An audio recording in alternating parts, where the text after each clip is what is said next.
¿Listo? Buenas noches, paz inverencial. Pase inmerencia, maestro. Buenas noches.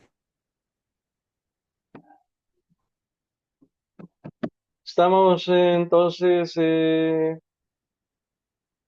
una nueva oportunidad para conversar sobre temas de alta espiritualidad. Hoy dijimos que íbamos a hacer una plática sobre el propósito de la vida, pero nos faltó poner allí la vida espiritual, ¿verdad? No es así como lo convencional, ¿no? Sino que estamos hablando de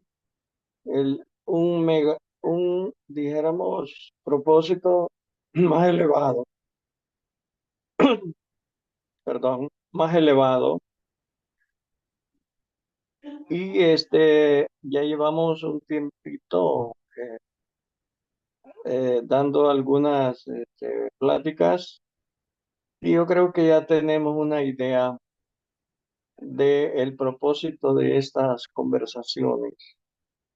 Uno, pues, hacer un pequeño recordatorio de que en verdad se necesita de tener una base, una base, una base que sea un conocimiento que lo conduzca a uno a un fin de orden superior. Entonces, estos estudios es referente pues a la gnosis que hoy en estos tiempos pues se ha develado. Quizás para si alguien está por ahí escuchando por primera vez, dijéramos, explicar qué es la gnosis. La gnosis es un conocimiento de tipo superior, nada nuevo, ha sido y será siempre un conocimiento que aunque no lleve el mismo nombre, pero es lo mismo. Dijéramos que no importa la filosofía, no importa el mensaje que un avatar pueda dar en alguna cultura diferente, estos principios son los mismos. Hoy en día, pues, estos principios los reunimos en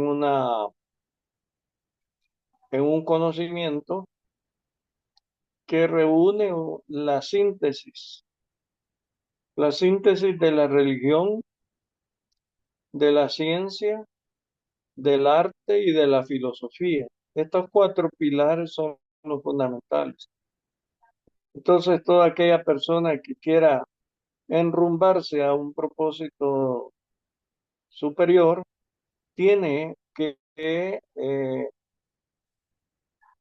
tener pues una base de un conocimiento que le dé una estructura de pensamiento para seguir eh, una línea de intenciones de trabajo que den como resultado la autorrealización íntima. Cuando hablamos de esta palabra maravillosa, autorrealización, pues es una frase que se usa para muchas cosas. Por ejemplo, alguien que se dedica a estudiar en una universidad y cumple su propósito de graduarse, entonces eso como que podría llamarse una realización, una autorrealización, en la cual pues una persona se siente que ha conquistado algo que le da pues una base para emprender algún propósito en la vida. Por ejemplo, qué sé yo, tal vez a alguien le interese la ciencia, y no solo por profesión, sino que por investigación. A alguien le puede gustar, bueno, tantas áreas que hay en la ciencia, no necesariamente vamos a hablar de la ciencia que es puramente práctica, sino que también hay ciencias teóricas, como las matemáticas y todo ese tipo de pensamientos abstractos o de conocimientos abstractos, cálculo, etcétera, etcétera, etcétera. Entonces, esto, pues, repito, son conocimientos y son realizaciones que el ser humano puede conquistar. Pero aquí estamos hablando de algo superior, algo que va a trascender. Cualquier conocimiento o realización de la vida, pues puede que le sirva a uno en la vida, pero cuando llega el momento de desencarnar, de nada sirvió. Es decir, alguien pudo haber sido un gran erudito, un brillante intelectual, etcétera, un brillante científico, pero cuando ya llega ese momento fatal de la muerte física, se da cuenta que todo eso no sirve para nada, ¿verdad? Eh, sigue desconociendo el crudo realismo, dijéramos, de la conciencia, del espíritu, etcétera. Entonces, acá en estas conversaciones, nosotros lo que queremos es promover ese conocimiento que permita hacer realizaciones interiores. Y esto no se limita para la vida. Este conocimiento y estas realizaciones te las llevas aún desencarnando y te van a servir siempre, por la eternidad. Puede que vengan otras encarnaciones después, ¿verdad? Porque existe la reencarnación. Y pues hoy en día hay como mucha información relacionada con esto de las reencarnaciones, sobre todo cuando hay mucha gente que usa la hipnosis para poder penetrar en el subconsciente y recordar pues vidas pasadas. Entonces, la hipnosis hoy en estos tiempos ha sido y puede utilizarse con propósitos terapéuticos. Y muchos de los problemas que tenemos, conflictos, situaciones difíciles en una vida, y uno no se sorprende de que no se sabe cómo es que caímos en esa situación. Sin embargo, si esta persona consulta a un experto en hipnosis terapéutica, puede que le haga un diagnóstico basado en vidas pasadas y encuentre eh, esos traumas, esas causas, dijéramos, que producen estos desequilibrios en la presente existencia y que se van perpetuando, porque si no hay solución, esto es como que nos toca volver a repetir. Es como alguien que está estudiando en una escuela, pasa de un grado a otro, pero si no lo pasa, si no da, dijéramos, los créditos pues necesarios para decir que tiene derecho a pasar al siguiente nivel, como al hacer un examen no pasa, lo regresan a repetir. Entonces nosotros somos como eso, ¿verdad? Repitiendo y repitiendo y repitiendo el mismo programa y lo peor es que cada vez más complicado, porque así se va complicando cada vez más de vida en vida. Entonces, vale la pena, dijéramos, dedicarse a estos estudios a fin de encontrar solución a estos misterios de la vida y la muerte. Y no se trata de creencias, esto no es creencia, se trata de darnos cuenta, de trata de experimentar el crudo realismo de estos misterios de la vida y de la muerte. Entonces, este propósito de vida que nos planteamos hoy en esta oportunidad tiene como objetivo un propósito, pero no un propósito común, sino un propósito superior, un propósito que permita a las personas eh, designorarse de sí mismo, porque de eso se trata. Aquí no se trata de resolver los problemas de las demás personas. Eh, Primero, resolvamos estos enigmas en nosotros mismos. Y cuando lo hayamos hecho, seremos capaces de entender a las demás personas y de ayudarles de manera más efectiva. Entonces, volviendo a eso, ya hemos hablado muchas de las anteriores conversaciones sobre lo que es la religión, sobre lo que es la ciencia, sobre lo que es el arte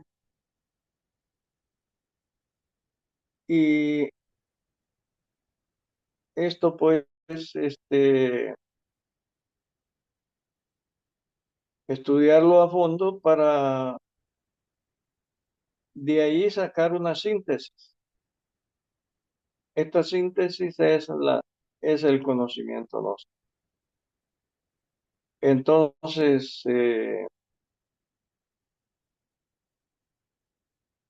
hoy quería entrar en este detalle porque, si bien es cierto, es importante la lectura de las obras de los maestros, de nada serviría si toda la vida pasamos leyendo y cargando más nuestra memoria de esos contenidos. La cosa aquí es equilibrar esto. Uno está bien documentarse, pero a la vez se debe de experimentar eso que uno estudia. Si se trata sobre psicología revolucionaria, psicología, dijéramos, bueno, esta psicología especial que se estudia pues en la gnosis. Y esto lo que tiene que ver es con el principio del conocerse a sí mismo.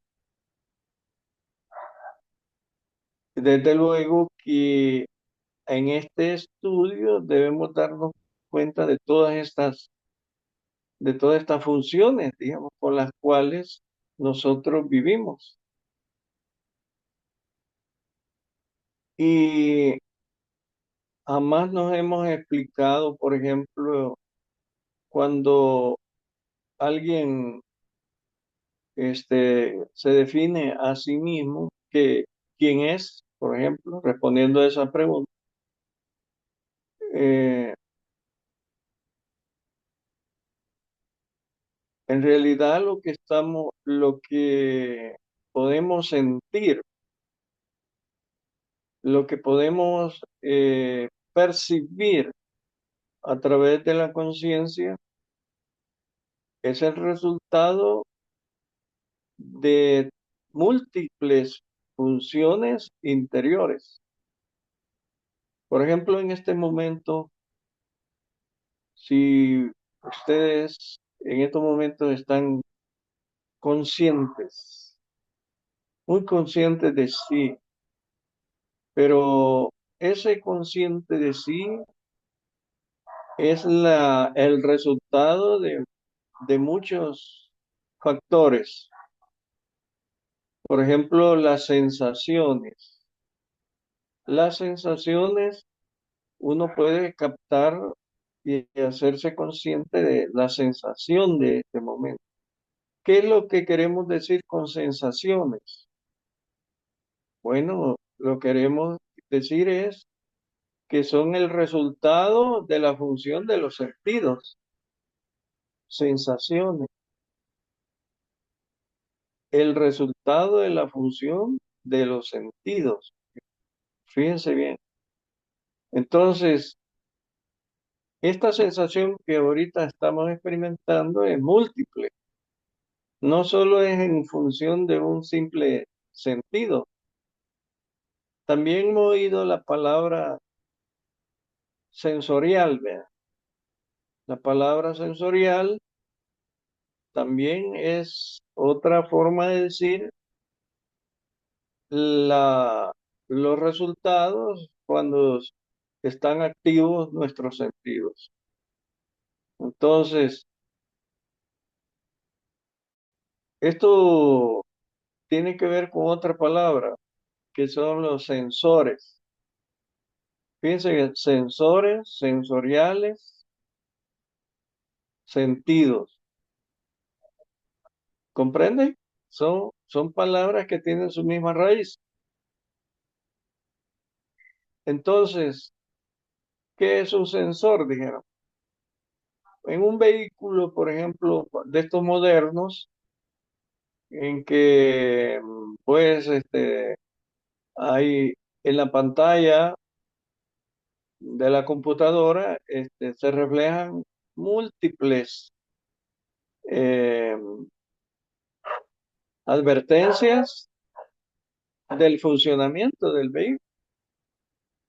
Y esto es posible tener esa información instantáneamente, que cómo está funcionando el motor, que cómo está funcionando el sistema de enfriamiento, que cómo están funcionando los sensores que nos informan sobre el estado del aire en las llantas, etcétera, etcétera, etcétera. Entonces, el cuerpo humano es parecido, ¿no? Tenemos una computadora que registra toda esta información que dan los sentidos, es decir, los sensores. Miren qué maravilloso es eso de estudiar esta cosa de todas las sensaciones que uno pueda recibir de los dedos de la mano, por ejemplo, ¿verdad? ¿Cuántas terminales nerviosas hay en un dedo que permitan recibir información del tacto, digamos? Entonces, si averiguamos eso, vamos a darnos cuenta que son miles de fibras, de terminales, más bien dicho, de, de sensores, microsensores, que envían información instantáneamente al centro de interpretación de estas impresiones, que es el cerebro, ¿verdad? Entonces, Para mí eso es exquisito reflexionarlo, ¿verdad? Las sensaciones, los estímulos, ya sea auditivos, ya sea táctiles, visuales, olfativos, todos integrados nos dan esa sensación de que tenemos el control y tenemos vida, ¿verdad? Ahora, darnos cuenta de esto es importante, ¿verdad?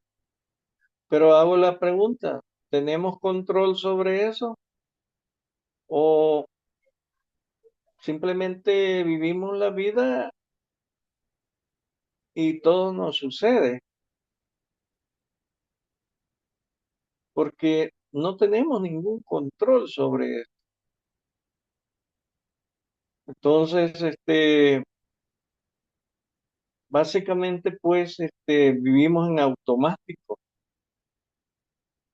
y eso, pues, es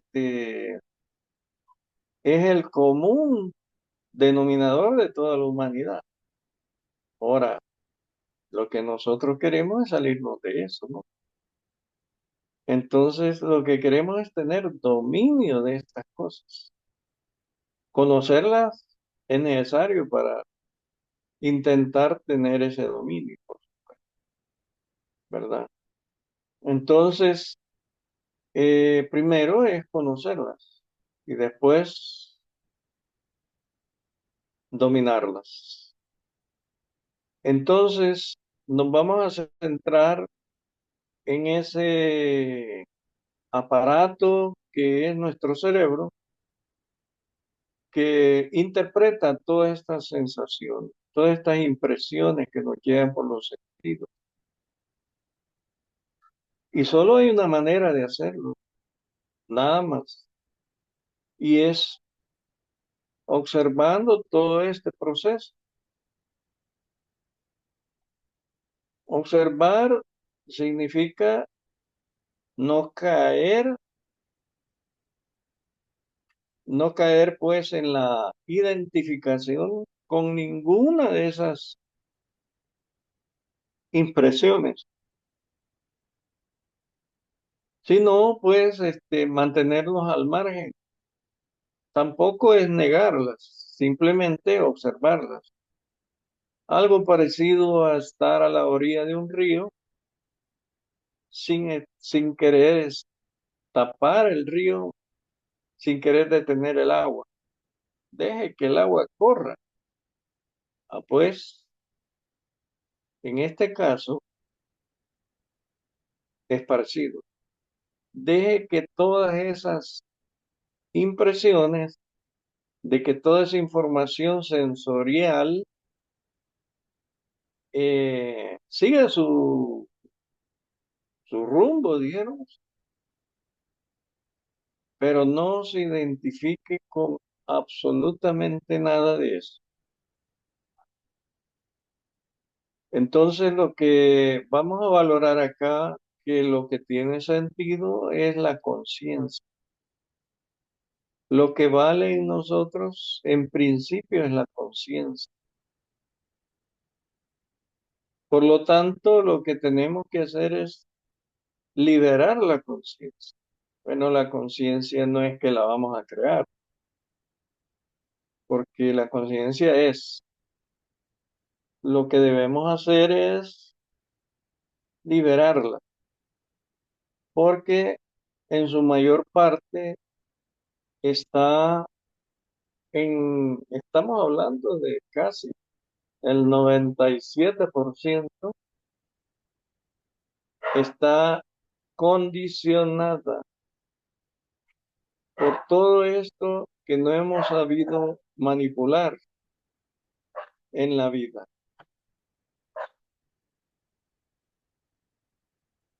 Entonces, resulta pues importante que dediquemos un estudio sobre estos factores determinantes para lograr procesos de autorrealización, pero de tipo superior. Entonces, el factor número uno es la conciencia.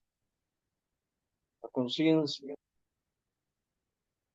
Y yo digo que una forma de entenderlo de la mejor manera es recordando cuando éramos unos niños. Estamos hablando de entre más niños, más tierno, mejor. Cuando tenía 1 año, 2 años, ya 3 años ya comienza a, eh, a crear eh, identificaciones con todos los procesos sensoriales y de allí pues empieza a fortalecer lo que se llama en psicología el yo psicológico, el ego. Esto se va alimentando en la medida pues haya más información, vayamos cayendo en esa acumulación de experiencias. Total que a los 7 años el niño o niña crea lo que es la personalidad. Ya formulada la personalidad, prácticamente el ego, la memoria, las experiencias del pasado tienen ya, dijéramos, la puerta abierta para que ingresen en en nuestra psicología y se establezcan como ego. Entonces, pero eso, si nosotros lo estudiamos, meditamos, recordamos, vamos a recordar que cuando sí teníamos 1 año de edad, éramos, eh, dijéramos, en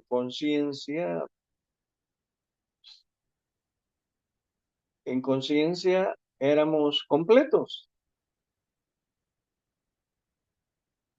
Cuando uno es un niño, realmente no existen los sueños, porque para que existan sueños, se necesita que hayan datos en nuestro cerebro, en nuestra memoria.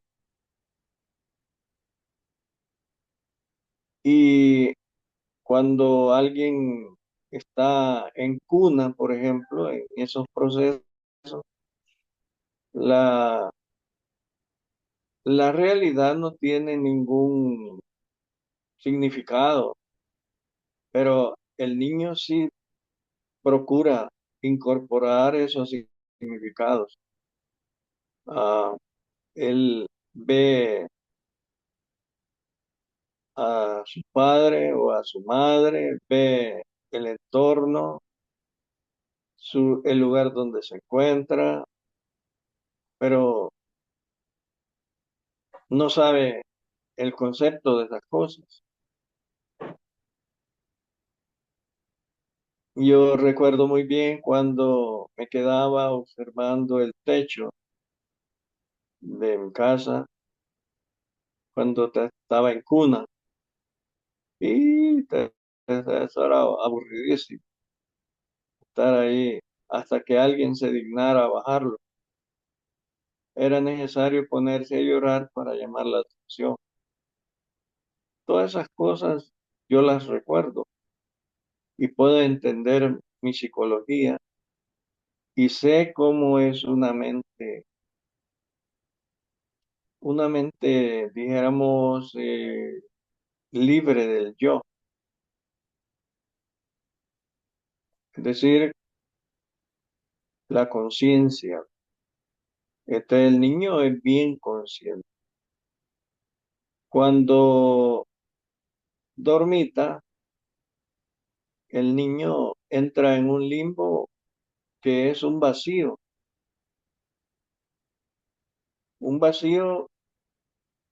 donde no hay nada absolutamente, simplemente el ser de uno. Allí no hay preocupaciones, no hay proyecciones, no hay absolutamente nada. Y eso pues es maravilloso. Los invito a que se estudien y de ahí surge la necesidad de cambiar esta psicología de adultos. Fíjense bien que la palabra adultos viene de adulterado, adúltero, adulterado. Es decir, no somos lo que de por naturaleza somos. Hay algo que se ha adulterado y esa es nuestra psique, nuestra mente. Necesitamos volver a esa sencillez psicológica. Maestro, por ejemplo, yo me acuerdo que estaba, yo creo que bebé, pero yo pensaba que era grande. Y no, ahorita me estoy dando cuenta que no, porque cuando mi mamá tuvo como un aborto y yo veía un feto se lo dieron, ¿no? Antes lo daban si lo querías. Y así estaba un fetito bien formado, era niño. Después de mí, antes de mí murió uno y después de mí una niña y después de mí un niño. Y luego ya mis hermanos, ¿no? Ya nacieron. Pero yo me acuerdo que lo veía y dice mi mamá que fue un año después de que yo nací. Entonces tenía un año y yo pensé que era ya grande cuando lo veía, pues no me había puesto a pensar